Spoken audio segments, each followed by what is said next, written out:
Hi, and welcome to the Risk and Resilience Insights interview. I'm Grant Kennedy from KRisk, and we have Tom Wooton with us today. Thank you for joining us, Tom, and welcome to the interview. So, maybe just a brief overview of your background, an introduction to the listeners, and we can take it from there.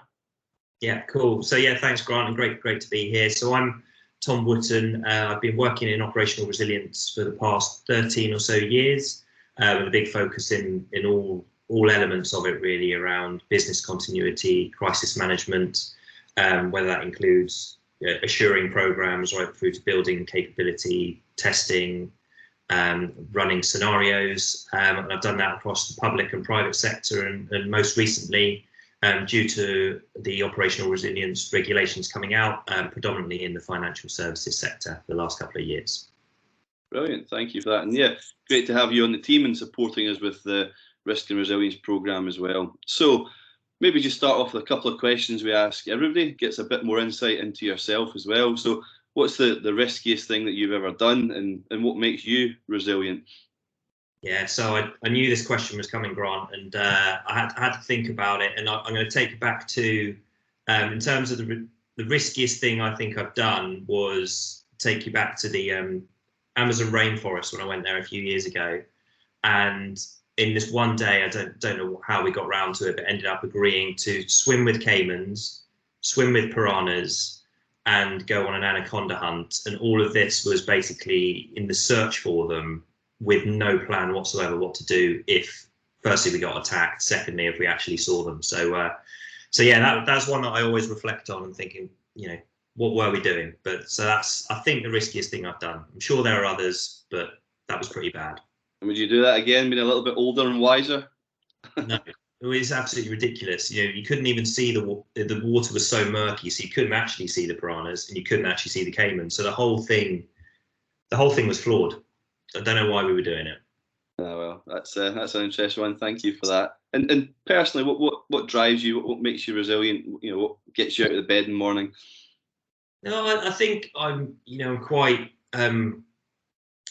driven to kind of make a change. I've been in various different situations as a consultant. The majority of my working career has been as a consultant, so I have had experience with lots of different companies and lots of different sectors. So I like the change that comes with that, and I love the different challenges, whether it's the kind of the internal governance, and the ways of working. So I'm always having to continuously adapt to that with new clients, on tight time frames or longer time frames. So you're always having to kind of flex the way I work with that. And it's fascinating to have to work with lots of different individuals and teams as well, and the style of work. So yeah, I think as a consultant, that's something that you need to have as part of the way you work anyway. So yeah, I think that's what kind of makes me resilient. I'm also able to compartmentalize when I've stumbled across a challenge. I don't kind of get submersed into that. I'm able to kind of compartmentalize that and then move on to the next and come back to it at another point, and kind of really figure out how to solve the previous one as we move forward. Brilliant. Important skills for working with many different types of people, and that's probably going to be another discussion around risk perceptions and the way people like to be communicated with, and that's a key part for anybody driving risk and resilience management, be able to influence, persuade, and be able to deal with different stakeholders. So yeah, a key attribute, I guess, for any associate and any consultant. So thank you for that. It gives us a bit more insight into yourself. So today, though, we're going to speak about we're aligning the topics to the topics within the programme, the Risk and Resilience programme, and the Academy. And a key part of overall organisational resilience, operational resilience, is incident management. And you particularly specialise in this area, and have ran many exercises and been involved in those as well. So it will be great to get some insights into you, and I know we've got a few key questions here. So we'll delve into that, and just try and get some information and thoughts out of you on these areas. So one of the first ones we're going to start thinking about is, what's the different types of exercises, and how do you go about choosing the best ones for your particular organisation? Yeah, I think this is a really important thing to get right. Having worked with many organisations, there's obviously different levels of maturity across the organisation, whether it be at the lower sort of tactical operational level or at the strategic crisis management team. And it all comes down to kind of levels of confidence, how much training they've had in the past, how much exposure they have had to real incidents, whether it be at that organisation or in a previous role. And I think when I'm delivering scenario tests and exercises, the main thing is to not overexpose individuals, that they sometimes think that they are being put on the spot and being tested in front of others. So I think it's really important to get that right. So there is no point in going in and doing some all singing, all dancing exercise to a group of individuals who may not even know each other, may not have worked with each other before, and certainly have not worked with each other under pressure. So it's about getting the balance right of the level of challenge to them, but also it still needs to give you kind of the assurance that they would be able to respond in a live incident. So there's quite a few different ways of doing it. There's kind of from the simple walk through a plan format. So that's essentially getting the individuals in a room or virtually and literally walking through the plan page by page and saying, right, does this content look right if we were to be faced with a fire scenario, a flood or an electrical failure, whatever it might be? Does this plan look correct? Are the contents right? And that's, I'd say, for the slightly less mature team or less confident teams that have maybe not been through this before. You then step it up into a bit of a desktop walkthrough or a simulation where there's a little bit more of a focus on doing rather than just saying we would do this. So you're actually asking them to maybe make phone calls or send emails or draft statements, etc. That actually gets them doing and practicing and getting a feel for the different timeframes and the pressure that they would be working under. And then you step that up another level is actually introducing multiple teams. So rather than you've got the one team working together, quite straightforward, you get other teams involved. They then start to work out the different expectations they have on each other, the complexities of actually being able to communicate, understanding what the priorities are of each. And I think for me, that's really speaking to the slightly more mature organisations that really understand, right, we need the crisis management team working with the business continuity teams or cybersecurity, technology, resilience teams, etc. And that's really key. And then there's other examples of actually getting third parties involved, and then the technology, IT disaster recovery teams as well. So you can start to see how it all gets very complex, but make sure that you're matching the type of exercise to the maturity and confidence of your organisation. Brilliant. And what's the sort of value that you can get from running multi-agency exercises or multi-department exercises? Is it the focus on communication? Is it the focus on making sure that each extended enterprise, each party understands what others are supposed to be doing, or where do you see the real value in doing that type of thing? Yeah, I think the first point you make around communication is key. It's so important when running these scenarios. I'm always finding that internal and external communications is one of the hardest things to get right. So it's about really nailing down what those roles and responsibilities are between the different teams so that they are coordinated in the sorts of messages they are sending out. I also think there's huge value in avoiding the silo mentality. Often in organizations, you've got different teams are so used to working by themselves on a day-to-day basis that actually when it comes to a crisis, you're having to start to look across the organization. I know that's obviously what the operational resilience policies are starting to look at, is that really kind of service-led view. So really want to make sure that teams stop working in silos and start to work together and really understand what each other are looking to do, what timelines they're working to, what their priorities, and also just to really build that working relationship between these different teams is absolutely key, because under pressure, under the tight timeframes in a real incident, you're going to be tested, you're going to have to be resilient. So the more familiar you are with how others work, the better placed you are to be for when you are put under that stress. Absolutely. No, I agree completely. Thank you for that. So the common challenges for an effective response. So communications, how to manage volume, longer term response beyond the first day, handovers to deputies, clarity in current situation, internal response. These sort of areas that we've mentioned as we're planning discussing that. Maybe if you just expand in some of these key points. Yeah, I think we touched on the importance of communications. It's not only just getting the messaging right and knowing who's going to be sending it out and why and what the intent of it is.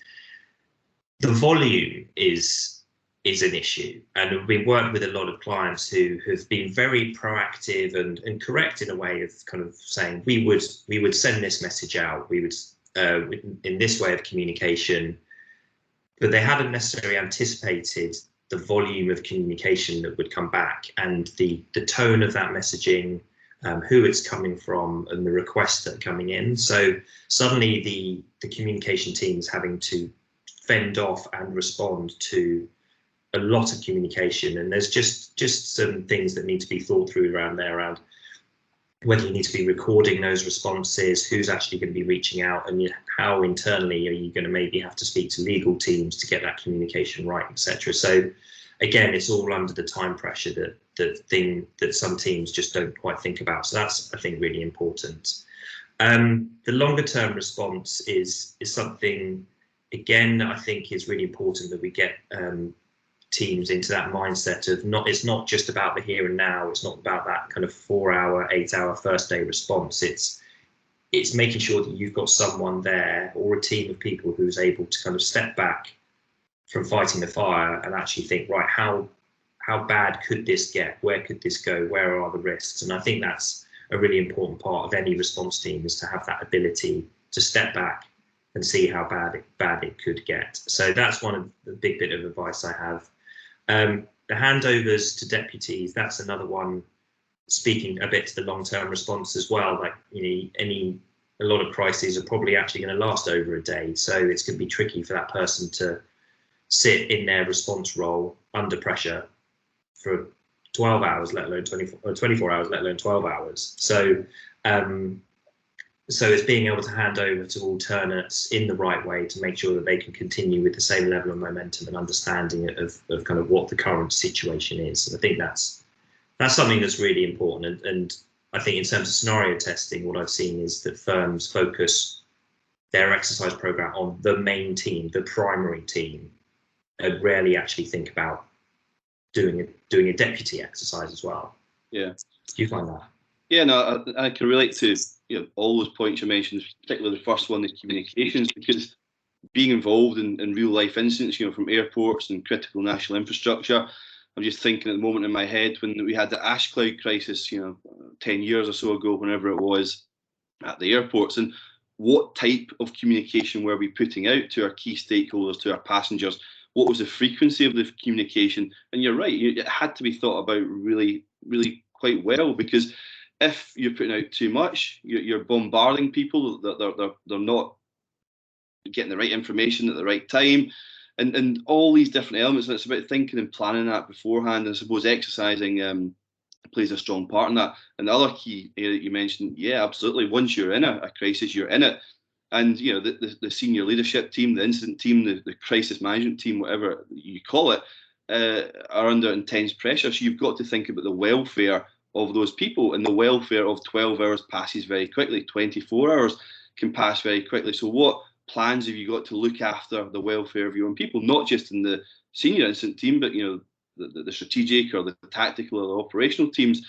All that element of welfare is important. You're looking after the wider organisation. Sometimes it's life or death situations that you're dealing with, but you've got to look after your own people so that they're fresh and they can make informed risk-based decisions as they go through. So yeah, and it's not an easy thing being involved in that, but I think the more planning and preparation and exercising, the better prepared people are. Yeah, definitely. And I think on that, actually, is something I forgot to mention earlier in terms of the different types of exercising, is that when teams are managing a crisis, they're still having to do that alongside their day-to-day job.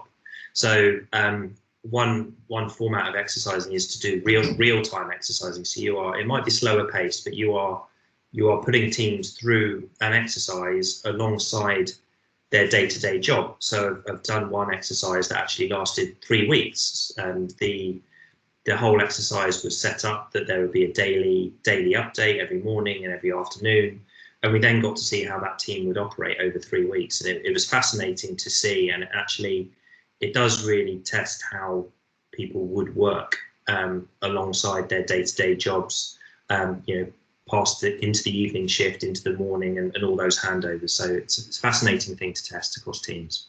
Yeah, that's an interesting thing to test. And I think, making it as real as possible, trying to make it as, it's a simulation, and there's so many different ways of doing it. But I guess it's taking into account the culture of the organisation, the focus areas that need to be prioritised, the level of maturity. So it's not just one size fits all. It's got to be, I suppose, a risk-based approach to running exercises as well. So understanding what they've got in place and where they go, and that pre-work is all very, very important. Yeah, for sure. So I think one of the other key things we said was not understanding the value of the activity before and after the exercise itself. So, identifying vulnerabilities beforehand, then learning and improving afterwards, and making noise and communicating the value of the exercise itself afterwards as well. So, the risk communications, internal aspects, or maybe even to the key stakeholders as well. So maybe if we could just explore some of that as well. Yeah, and I think this is an important thing to cover off, because a lot with scenario testing, a lot of the focus is on the day. It's that 2 hours, 3 hour session, or half day, whatever you may have organised, and actually there's a lot of work that goes into it, and that in a way it picks up the risks, it picks up some vulnerabilities. Again, as you're building the scenario, the whole point is to try and pick something that could cause a major disruption. So you end up talking to lots of individuals who have their own ideas, that maybe it has kept them up at night going, oh, I really, really hope that doesn't happen. And that's really valuable insight that could be handed off to the wider operational resilience program, but specifically shared with those involved in risk management, and really trying to say, look, I've been speaking to some individuals and they think there's some vulnerabilities here. So I definitely think that is an opportunity to get the insight from across the business and share it more widely. So I see that is huge value. And also, as you start to look, people start to reflect on what their roles actually might be. So the more conversations you have, rather than building the scenario kind of in a cupboard somewhere before you surprise people on the day, I think it's really underrated, actually, of how important it is to talk to people beforehand. And then afterwards, and this is a point that you actually raised a couple of weeks ago, Grant, was actually make a bit of noise about the exercise afterwards. You've put a lot of effort in, you've had the really good session on the day, but there's lots that's going to come out of that. So you're going to probably going to do an exercise debrief and a report that talks about the lessons learned, but actually there's a lot of communication that can happen after that, again, to really kind of shout about and celebrate the value that has just been made from it. So make sure you're sending out internal communication saying, look, we've done this exercise, this is what we've learned, this is what we want to change, and this is what we already had, so we've got a lot of confidence about that. But kind of really promote it as a valuable tool to use for other teams. Like, they don't all have to go through a full rigorous exercise. There could just be a setup of like just a quick half-hour exercise that focuses in on what are the immediate decisions, and then you start sort of cascading that out to different teams. I think it's just hugely valuable to think about, right, what can we benefit from after the exercise rather than just the day itself. Exactly. So it's benefiting after all the learning, because most of the exercises will be based around some risk theme, whether it's a cyber attack, a physical security attack, or a flood or a fire, or whatever those key risk areas are that you want to test. And that obviously needs pre-planning and pre-thought. And also, as part of that, it's often organisations have an exercise programme, maybe for a year, for a couple of years, maybe even a few years in advance. And obviously things can change, but plans are put in place to try and at least think about organising that and working through it.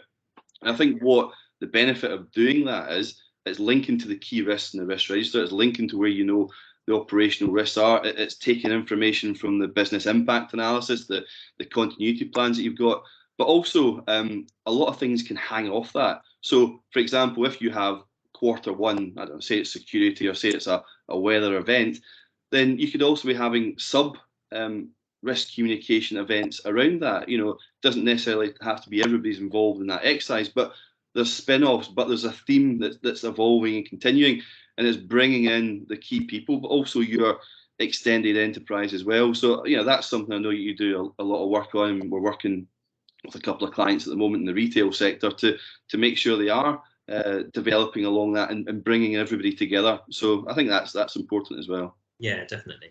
Yeah, and it's all about this building capability over time. I think there's no point in rushing and thinking you're going to be the finished article after one exercise. It's about building capability across different teams at different levels of the organisation.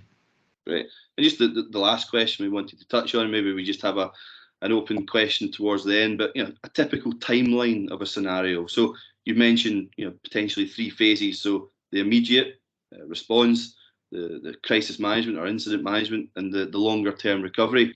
You want to just sort of explain what your thinking is with having timelines involved in that?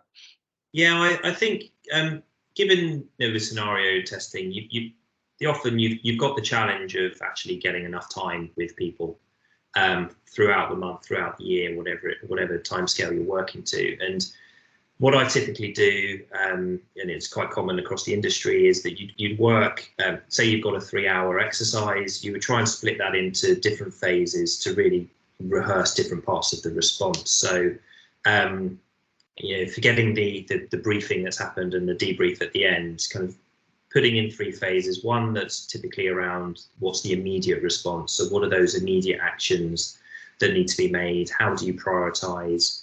Who do you need on the call? How are you going to assess the impact, and which then would set the direction for the response itself? And I think that's really important, and that's often the bit that people think about, and kind of they're ready in their mind, right, this is what we'll do.